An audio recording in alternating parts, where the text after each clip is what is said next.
Hello, good day everyone. My name is Andrew Regino from BSIT 4th year, and today I'm going to discuss the Chapter 5, Diagnosing Organizations. Diagnosing Organizations.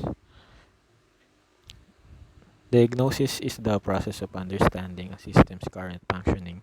It involves collecting pertinent information about current operations, analyzing those data, and drawing conclusions for potential change and improvement. Effective diagnosis provides the systematic knowledge of the organization needed to design appropriate interventions. Thus, all the interventions derive from diagnosis and include specific actions intended to improve organizational functioning. So, what is diagnosis? Diagnosis is the process of understanding how the organization is currently functioning, and it provides the information necessary to design change interventions. So it generally follows from successful entry and contracting, which set the stage for the successful diagnosis. It generally follows from successful entry and contracting, which set the stage for successful diagnosis. Those processes help all the practitioners and client members jointly determine organizational issues to focus on, how to collect and analyze data and to understand them, and how work together to develop actions steps from the diagnosis. In another sense, diagnosis is happening all the time. Managers, organization members, and OD practitioners are always trying to understand the drivers of organization effectiveness and how and why change is proceeding in a particular way. The need for diagnostic models. Entry and contracting processes can result in a need to understand either a whole system or some part, process, or feature of the organization. To diagnose an organization, OD practitioners and organization members need to have an idea about what information to collect and analyze. Choices about what to look for invariably depend on how organizations are perceived. Such perceptions can vary from intuitive hunches to scientific explanation of our organization function. Open Systems Model. This section introduces system theory, a set of concepts and relationships describing the properties and behaviors of things called systems or organizations. Groups and people, for example, systems are viewed as unitary wholes composed of parts of subsystems. The system serves to integrate the parts into a functioning unit. For example, organization systems are composed of departments such as sales, operations, and finance. The organization serves to coordinate behaviors of its departments so that they function together in service of a goal or strategy. The general diagnostic model based on systems theory that underlies most of the OD is called the Open Systems Model. Organizations as open systems. The Open Systems Model recognizes that organizations exist in the context of a larger environment that affects how the organization performs and in turn is affected by how the organization interact, interacts with it. The model suggests that organizations operate within an external environment, takes specific inputs from the environment, and transforms those inputs using social and technical process. The outputs of the transformation process are returned to the environment and can be used as feedback to the organization's functioning. So here is the organization as an open systems. The open systems model also suggests that organizations and their subsystems, departments, groups, and individuals share a number of common features that explain how they are organized and function. So, diagnosing organizational systems, when viewed as open systems, organizations can be diagnosed at three levels. The highest level is the overall organization and includes the design of the company's strategy, structure, and processes. Large organizations units such as divisions, subsidiaries, or strategic business units also can be diagnosed at that level. The next lowest level is the group or department, which includes group design and devices for structuring interactions among the members, such as norms and work schedules. The lowest level is the individual position or job. This includes ways in which jobs are designed to elicit required task behaviors. So here is the organization level diagnosis.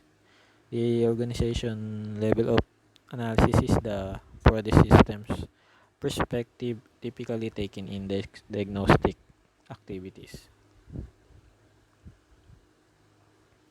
And organization level and the group level.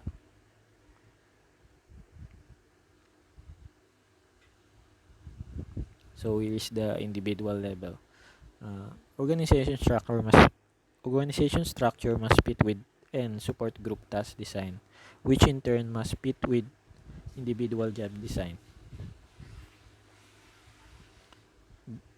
Organization and environments in and inputs. At the organization level of analysis, the external environment is the key input. We first describe different types of environments that can affect organizations. Then we identify environmental dimensions that influence organizational responses to external forces. There are two classes of environments. The general environment consists of all external forces and elements that can influence an organization and affect its effectiveness. The environment can be described in terms of the amount of uncertainty present in social, technological, economic, ecological, and political or regulatory forces. Each of these forces can affect the organization in both direct and indirect ways. And then an organization's task, environment, or industry structure is another important input into strategic orientation. Michael Porter defines an organization's task environment by five forces: supplier power, buyer power, threat of substitutes, threat of entry, and rivalry among competitors. First, strategic orientations must be sensitive to powerful suppliers who can increase prices and therefore lower profits or force the organizations to pay more attention to the supplier's needs than to organizations' needs. For example, unions represent powerful suppliers of labor that can affect the cost of any organization within an industry. So, design components. A strategy represents the way an organization uses its resources, human, economic, or technical, to achieve its goals and gain a competitive advantage. It can be described by the organization's missions, goals and objectives, strategic intent, and functional policies.